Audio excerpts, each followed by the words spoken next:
L'édition de ce soir a une belle histoire à vous raconter, encore une. À l'origine, l'envie de combattre l'image négative de l'Afrique véhiculée dans les médias, le rêve de s'associer aux plus grandes institutions sur le continent et à l'international pour partager une autre version de l'histoire, celle des Africains. Eh bien, en 2007, Nicolas Pompigne-Mognard, journaliste franco-gabonais, s'est lancé dans ce projet fou pour certains, ambitieux pour d'autres.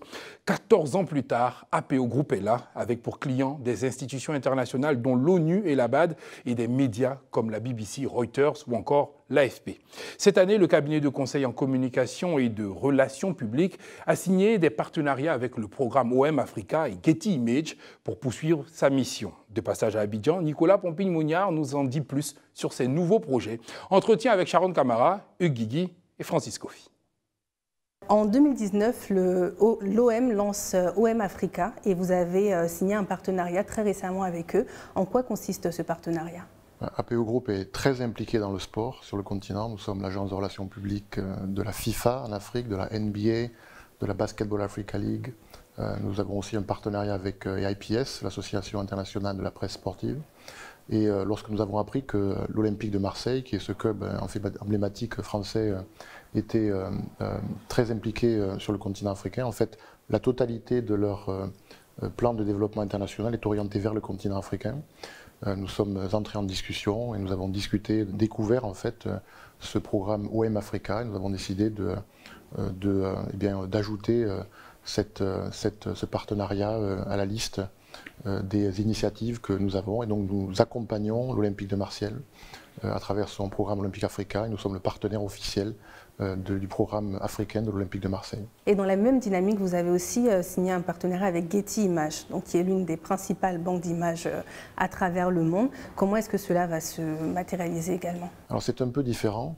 Getty Images est, comme vous l'avez dit, le leader de la diffusion de photos dans le monde. Et le partenariat que nous avons signé avec eux est très particulier. Nous avions déjà signé un partenariat avec eux en 2019, je crois. Mais là, nous sommes passés à une seconde étape du partenariat. Et à travers ce partenariat, tous les communiqués de presse diffusés par APO Group, pour le compte de nos clients, de Canon à DHL, en passant par Dangote ou Ecobank par exemple, tous les communiqués qui sont associés à une photographie seront distribués par Getty Images. Ce qui est très important, c'est que lorsqu'un client vient chez nous avec un communiqué de presse et une image, nous mettons l'image sur Getty Images, enfin sur le réseau de Getty Images, ils ont 1 million d'abonnés à travers le monde, mais aussi nous mettons le communiqué de presse à disposition des abonnés de Getty Images. Donc à travers Getty Images, c'est la possibilité pour nos clients vraiment de toucher l'ensemble des abonnés de Getty Images qui sont les plus grandes newsrooms dans le monde. Et APO Group a déclaré, ambitionne, je cite, de véhiculer une image positive du continent et de son développement. Vous estimez qu'avant vous, cela n'était pas fait? Disons simplement que la portée que nous avons, le réseau dont nous disposons, la puissance avec laquelle nous diffusons les informations est oui, inégalée, ça c'est certain. Nous sommes le leader en termes de quantité de contenu corporate relative à l'Afrique. Et concernant l'image de l'Afrique qui est véhiculée à travers le monde, quelle est votre opinion là-dessus? Bien, comme vous le savez, la plupart du temps, le narrative, donc le récit, l'image du continent africain qui est véhiculée par les médias internationaux est négative. Les médias internationaux sont beaucoup plus prompts à parler des crises, des conflits, des putschs, des famines, etc., que de parler des innovations, de la modernité du continent, etc. Donc c'est un véritable problème.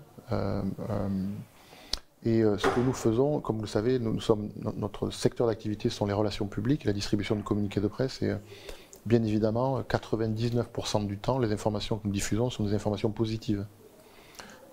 Rarement, les entreprises ou les institutions diffusent des communiqués pour annoncer de mauvaises nouvelles.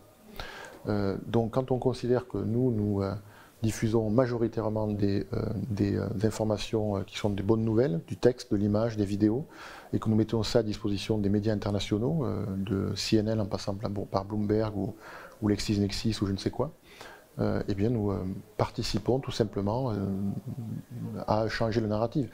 Et donc APO Group a été lancé en 2007. Quelles étaient vos ambitions à ce moment-là? Initialement, l'objectif, c'était de permettre, j'étais un journaliste à Paris, j'étais le correspondant à Paris d'un média qui s'appelle Gabon News, qui est basé à Libreville au Gabon.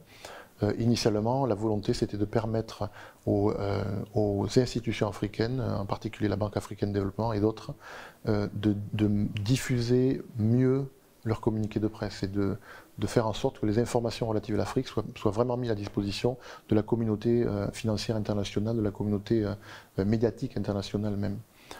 Est-ce que vous pensez que vous avez eu cette idée, cette envie de montrer une autre image de l'Afrique parce que vous êtes vous-même africain? Absolument, ça naît d'une frustration réellement. C'est quand on sait ce qui se passe sur le continent africain et qu'on voit que la couverture médiatique à l'extérieur du continent est toujours négative, on finit par, par se dire mais c'est pas juste. C'est une vision qui est tronquée, c'est une vision qui est injuste du continent et c'est detrimental, c'est négatif vraiment pour le continent parce que par exemple les jeunes Africains qui regardent les médias internationaux, ils apprennent l'Afrique à travers les médias internationaux et